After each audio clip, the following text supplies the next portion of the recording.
recently a friend sent me a link to a video that I had never known existed, or if I had known, I had certainly never seen it and had sort of forgotten that it ever existed. And it was quite an adventure, and I thought to share a little bit about that.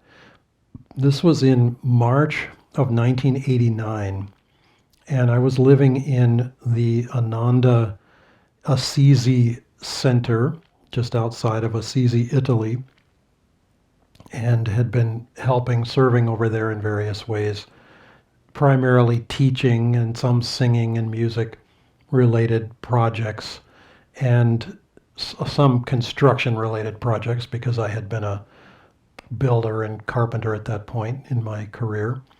But anyway, this involved a trip to Rome to sing at the Vatican for the Pope and an audience of about 13,000 people in this enormous auditorium.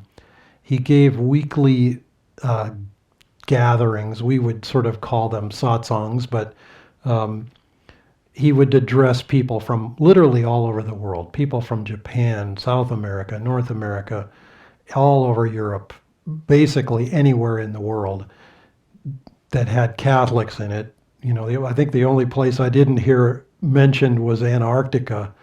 And it was like singing to the United Nations, in fact.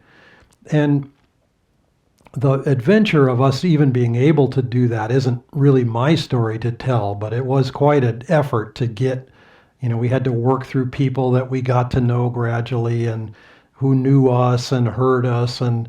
But anyway, finally we got approval to sing there, and we rehearsed like crazy. Once we knew we were on for that day, we were rehearsing daily for a long time.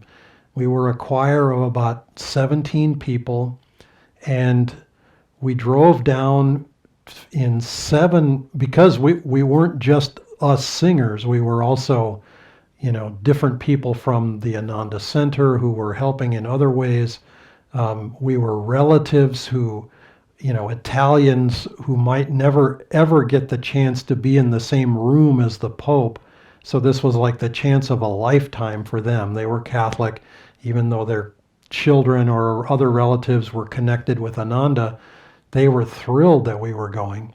So anyway, we drove down very early in the morning, and it has been well said, obviously, that all roads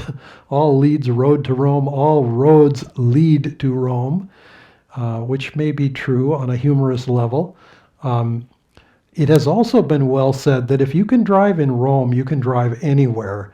And that's the thread that I'll pick up, because I was one of the drivers of this caravan of seven vehicles, I should say. I don't think they were all vans, but we had two or three big vans with people in them. So we were probably 25 or 30 people altogether, with 17 of us being the primary choir. And early in the morning, we made a beeline for Rome, and of course arrived in Rome just as the morning traffic was really getting going, which made it pretty challenging to stick together. We did, amazingly, I would even go so far as to say miraculously, we did actually stick together all the way through all the lights and all the commotion in Rome, found places to park, which again is something somewhat miraculous, went through an elaborate security protocol and process to get into the Vatican, which was quite something for that era, obviously pre-9/11 days, and airport security being fairly minimal on both sides of the Atlantic at that point. Nevertheless, getting into the Vatican was a big deal, being searched and so forth. But anyway, we got into the hall a good hour and a half early. I think that the gathering officially began around 11. We were probably in there by 9:30, which meant, we had driven 2 or 3 hours to Rome and then gotten ourselves situated and then, made it into the hall, all of us. And during that hour and a half that we had, there were other choirs. And of course, the hall was gradually filling up with people who were going through the same security procedure we went through. And so we had a chance to sing to everyone. And what was interesting is that there's a sort of a loose knit procedure for this. That one choir would sing a song, and then another choir would pipe in, and then another, and it just sort of moved around the room without any particular order to it. But one thing that was interesting is that because we had a large repertoire of Swami Kriyananda's songs, we were not limited to the one or two that we planned to sing officially for the gathering. We could actually just keep on going. So we rehearsed our one or two songs several times. The other choirs ran out of music, and so we essentially gave a small concert to a gathering number of many thousands of people until the last 15 minutes or so before the Pope comes out. It got a little quieter. But then when our name came up, we all stood to sing. And the Pope really enjoyed it. We were hoping for an encore. We didn't get that. Apparently, sometimes if he really feels it, he'll ask you to do another one impromptu right on the spot. So we were prepared for that. We didn't get a chance to do it. But in a sense, we had already gotten a chance to do it because we were allowed to sing for the better part of an hour, initially just kind of taking turns with other choirs, but eventually as they stopped singing, we just kept on going. So anyway, it was a very sweet process to do that and to feel Swami Kriyananda's music gain exposure not only to the Pope, who very much enjoyed it and appreciated you could feel that he could feel the energy of the music, and that it was very uplifting and that it came from a very high place. But also that these, I don't know, at least 50, maybe 100 nationalities represented in the room, they just loved it. They just soaked it up. Anyway, it was a thrilling experience.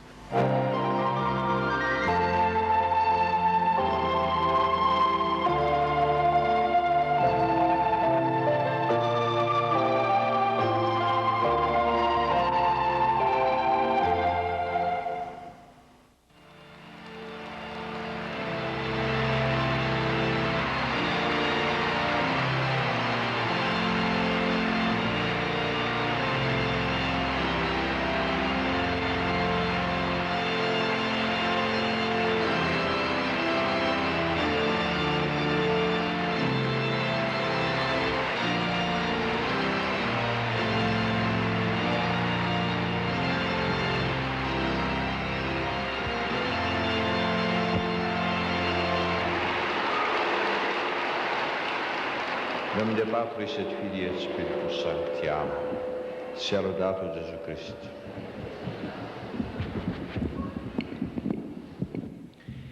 Most Holy Father, the English-speaking visitors and pilgrims are happy to have this occasion to offer to Your Holiness their sentiments of deep respect and esteem and to assure you of their prayers. Among those present at the audience today, there are the following groups: the World Brotherhood Choir from California,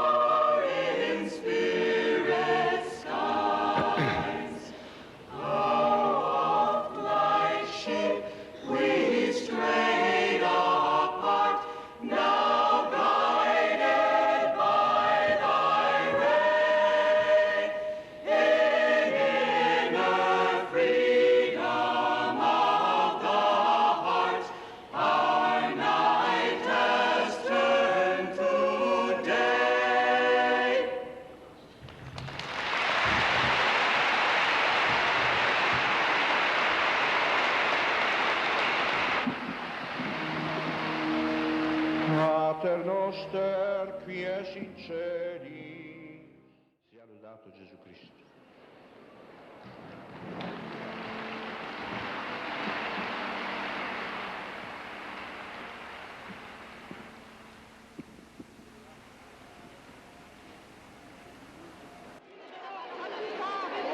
Prega per Gerusalemme,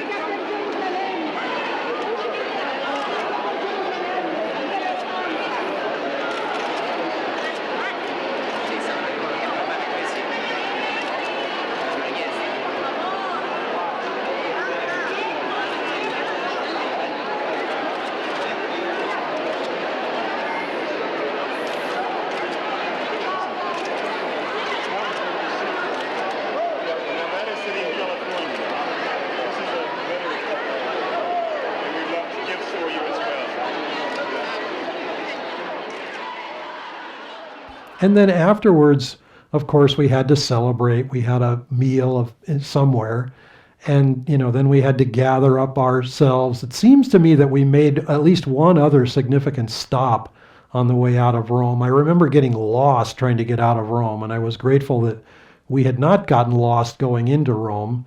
This obviously was in the pre-GPS days. There were no navigators other than people who knew the streets and could follow the maps. It was not easy navigating through the city. But anyway, we did get lost going out of Rome, and I remember a couple of specific memories about it. I had a laptop which was powered by AA batteries, and it was a funky little thing. It was more like a calculator that had keys on it, and you could type, like a normal keyboard. But otherwise, it sort of looked like this monochrome little calculator. Very simple, tiny little amounts of memory and RAM.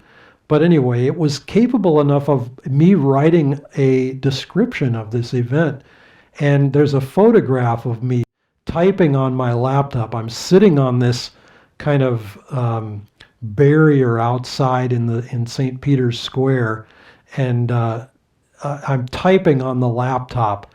Laptops as a concept were pretty new in 1989, and the fact that I could email this when I got home, which we got home late in the night. It was an extremely full day, from 5 or 6 in the morning until, I don't know, I want to say 10 or 11 in the night. I being one of the drivers, felt it particularly so because, driving for 2 or 3 hours on the front end and another probably 3 hours on the far side to get back to Assisi, and then, downloading from the laptop, emailing this report across to Ananda Village.